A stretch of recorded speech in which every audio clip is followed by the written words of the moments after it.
Hello, good morning to all of you. तो today थोड़ा सा अभी बीटेक वाले का एग्ज़ाम चलेगा फाइनल सेमेस्टर का। तो मैं एक इंजीनियरिंग मैथमेटिक्स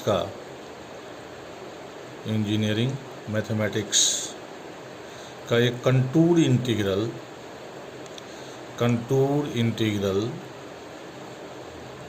एक प्रॉब्लम हम लोग टेकअप करते हैं और उसको हम लोग सॉल्व करेंगे। बहुत ही हाई वेटेज का है ये, एक सिंगल क्वेश्चन नियरली 15 मार्क्स का आ जाता है।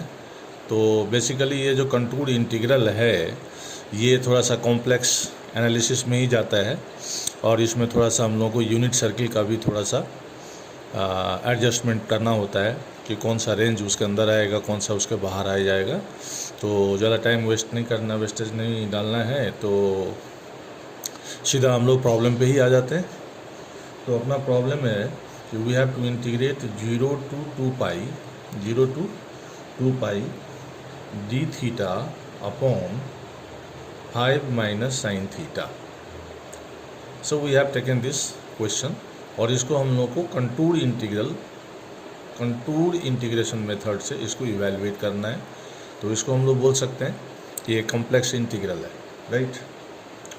तो फिर वही चीज़ इसमें ये जो अभी ऑपरेटर है डी थीटा, इस सबको हमें कन्वर्ट करना होगा किसमें, डी जेड में लाना होगा। इस पूरे इंटीग्रैंड को, ये जो मेरा इंटीग्रैंड है, इसको हमें कन्वर्ट करना है इन टर्म्स ऑफ जेड में इसको लाना है। तो इसके लिए हम लोग क्या करते हैं ना कि वही सब्स्टिट्यूशन इसमें लगाएंगे। तो z इज इक्वल टू हमने ले लिया e⁻i theta. Now differentiating with respect to theta, इसको क्या करते हैं हम लोग, with respect to theta differentiate कर देते हैं। Will get dz by d theta is equal to i into e⁻i theta. So finally dz upon i into e⁻i theta is equal to d theta. तो d theta का value आ गया। Simply फिर इसमें हम लोग क्या करेंगे, initially we have supposed e⁻i theta is z. So finally we have d theta is equal to d z upon i into z, right. ये मेरा डी थीटा का एक्सप्रेशन आ गया। इसको हम लोग इस इंटीग्रैंड में डालेंगे। Now we know whenever we have to substitute this sin theta or cos theta in terms of z, we will use this formula sin z is equal to 1/2 z minus 1/z। sin theta की जगह पे क्या substitute करेंगे, sin z की जगह पे क्या substitute करना है, 1/2 z minus 1/z। और यही यदि cos थीटा रहेगा तो यहाँ पे प्लस आ जाएगा, ठीक है। sin थीटा के लिए करना है और cos थीटा के लिए हमें क्या करना है, 1/2 z plus 1/z, right. This is not 2, this is z। तो cos थीटा यदि क्वेश्चन में आ गया तो ये डाल देना, sin थीटा रहेगा तो z के टर्म में हम लोग ये डाल देंगे। तो फाइनली अब हम लोग आते हैं ये किस फॉर्म में चला गया। तो ये आ जाएगा हमारा, इसको हमने इरेज कर दिया, ये आ जाएगा integration under the curve. Finally तो ये डी थीटा जो था वो कितना आ रहा था, d z upon i into z multiplied by 5 minus sine theta that is equal to 1/2 z minus 1/z, right. ये इस टाइप का इंटीग्रैंड जो है अब ये इस फॉर्म में आ गया, जेड के टर्म में आ गया, ठीक है। अब इसको यदि हम लोग सिंप्लीफाई करेंगे, सब कुछ यदि इसका कर देंगे तो ये मेरा बन जाएगा फाइनली, ये आ जाएगा -2 D z upon I times of z square minus 10z minus 1। ये मेरा फाइनली क्या आ जाएगा, इसको जब हम लोग सिंप्लीफाई करेंगे एलसीएम लगा के तो ये मेरा यहाँ से आ जाएगा -2 into D z upon I times of z square minus 10z minus 1। ये सबको सिंपल जो अलजेब्राइक ऑपरेशंस होते हैं उसको लगा के और फिर इसको साइकिल करके जो भी इसको सिंपल फॉर्म में ला सकते हैं, तो ये फाइनली मेरा ये सिंपलेस्ट फॉर्म में आ जाएगा। नाउ जो इसमें इंटीग्रैंड है, जो मेरा इसमें इंटीग्रैंड है, ये वाला जो पार्ट है इसको हम इंटीग्रैंड बोल रहे हैं। इसको हम लोग एक अलग से एक फंक्शन ले लेते हैं। Let's say this function is f z, so this is equal to -2 upon I times of z square minus 10z minus 1। इसको हम लोगों ने एक एफजेड फंक्शन ले लिया। अब हम लोगों का नेक्स्ट स्टेप ये होगा कि इसका हम लोग पोल्स को फाइंड आउट करेंगे। क्या करेंगे? इसका पोल्स को हम लोगों को क्या करना है? फाइंड करना है। तो पोल्स फाइंड आउट करने के लिए हमने बताया था कि ये जो वाला नीचे में जो ये क्वाड्रेटिक इक्वेशन जो अपना आ रहा है Z square minus 10z minus 1, इसको इक्वल्स टू 0 ले लेंगे। क्या ले लेंगे? इसको इक्वल्स टू 0। और यहाँ से जो z का सॉल्यूशन आएगा, since this is a quadratic equation, तो इसका z का 2 सॉल्यूशन आएगा। तो एक सॉल्यूशन जब हम इसका वही वो वाला मेथड लगाएंगे, -b प्लस माइनस √d/2a, ये वाला फॉर्मेट लगा के इस z का 2 सॉल्यूशन आएगा, जो हम लोगों ने क्वाड्रेटिक इक्वेशन बच्चा क्लास में हाई स्कूल में देखा होगा। तो ये आ जाएगा। तो यहाँ से जब इसको हम लोग सॉल्व करेंगे तो हमें इरेज करना पड़ रहा है, तो हम इरेज करेंगे फाइनली। तो यहाँ से जो मेरा z का 2 सॉल्यूशन आएगा, एक सॉल्यूशन जो z का आ जाएगा वो आ जाएगा 5 प्लस √26 और एक आ जाएगा मेरा 5 माइनस √26।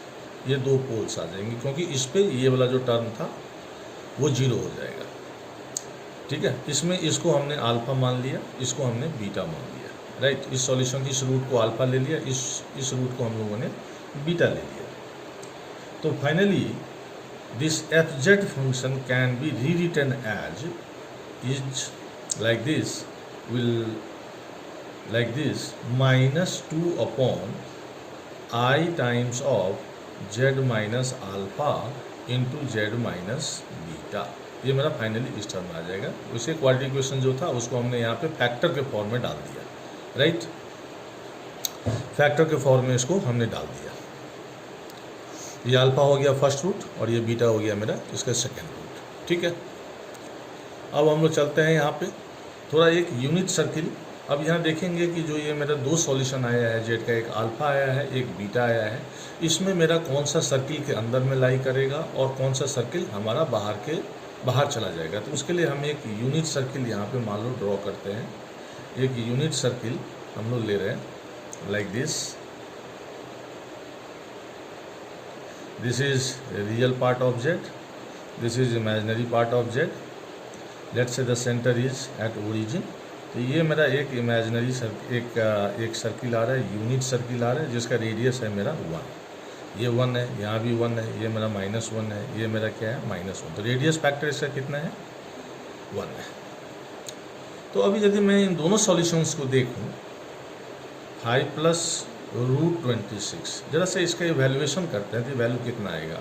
5 प्लस √6 का कुछ भी जो अंडर रूट आएगा वो 5 से कुछ ज़्यादा ही आएगा। लेट्स से 5.01 ले लेते हैं हम लोग। तो ये वैल्यू जो है ये 10.01 आ जाता है, जो कि ग्रेटर देन 1 है।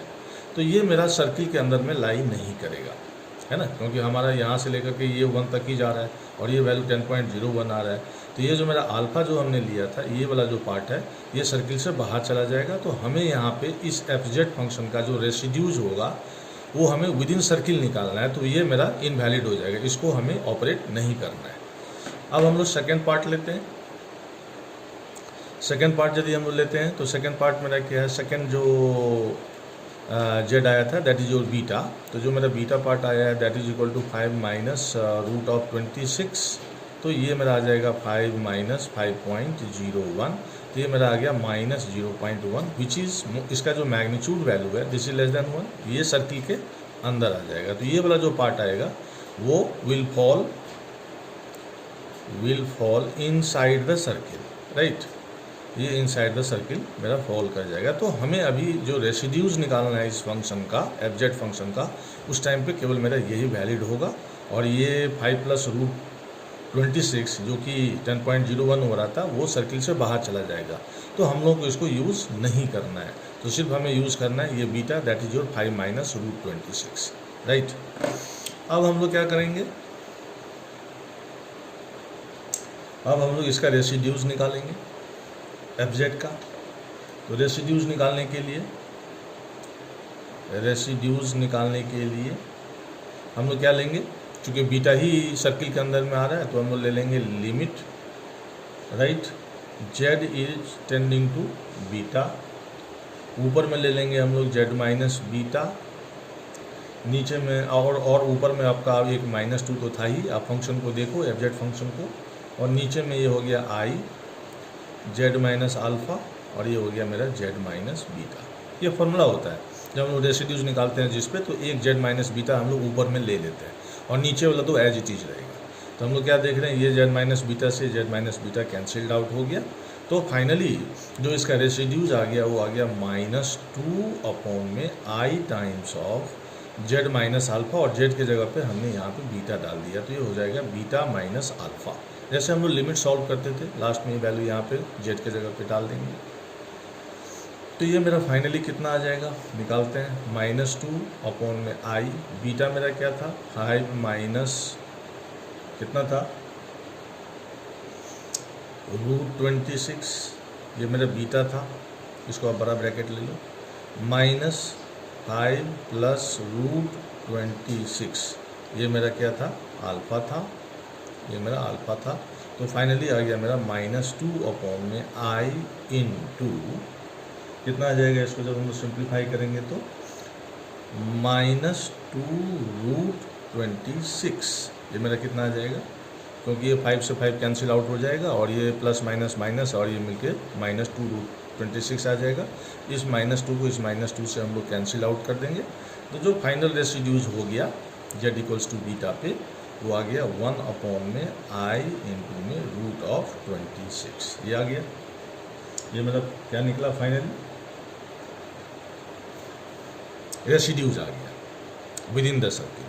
अब हम लोग इसमें लगाएंगे कॉची इंटीग्रल फार्मूला। तो जो इसका रिक्वायर्ड इंटीग्रल आ जाएगा, जो फाइनल आंसर जिसको हम क्या बोलें रिक्वायर्ड इंटीग्रल, इसका जो आंसर आएगा उसको हम लोग क्या मान के चल रहे हैं, this is your required integral will be equal to 2 pi i times into residues of fz, sum of residues of fz lying within the circle, right। तो ये फाइनली आ जाएगा मेरा 2 पाई आई टाइम्स ऑफ, तो क्या आ गया था, एक 1 upon में आई इंटू में √26 आ गया था, और उसके लिए तो था ही नहीं, जो 5 प्लस √26 था उसको तो चूँकि सर्किल से बाहर चला गया था तो उसका तो रेसिड्यूज होगा ही नहीं, तो वो तो 0 ही हो गया। तो सिर्फ हमें यही लेना है। तो यहाँ ये आई से ये फिर मेरा फाइनली आई कट गया, तो जो मेरा फाइनल आंसर आ जाएगा वो आ जाएगा 2 पाई अपॉन में √26। So this will be the final answer of this question आया कंटूर इंटीग्रल। होपिंग कि आप लोगों को समझ में आया होगा। इसको 1-2 बार कर लेंगे तो आपको समझ में आ जाएगा। ये जो रिक्वायर्ड इंटीग्रल का जो हमने यहाँ फॉर्मेट लिया है, ये कॉची इंटीग्रल फार्मूला है 2 pi I into sum of all the residues of the F Z function lying within the circle. और ये बेसिकली ये जो मेरा सर्किल है ये मेरा यूनिट सर्किल है। ये क्या है, यूनिट सर्किल है। यूनिट सर्किल का मतलब mod z is equal to 1। This is, ऐसा भी आप बोल सकते हो कि इसका जो सेंटर है lying at origin and radius is 1 इसका क्या है, रेडियस है। तो इस टाइप से इसको हम लोग सॉल्व कर लेंगे तो मेरा हो जाएगा। तो इसको एक बार प्रैक्टिस कर लेंगे तो एक आराम से एग्जाम में आप बना सकते हैं, कोई दिक्कत नहीं है। और बहुत अच्छा क्वेश्चन है, क्योंकि एक सिंगल ऐसा क्वेश्चन आपका सही हो जाता है तो ये आपको 15 मार्क्स दे देंगे। तो ये भी बहुत ही एक स्पेशल थिंग्स है, एसोसिएटेड है। तो थैंक यू, और थोड़ा प्रैक्टिस कर लेंगे इसको।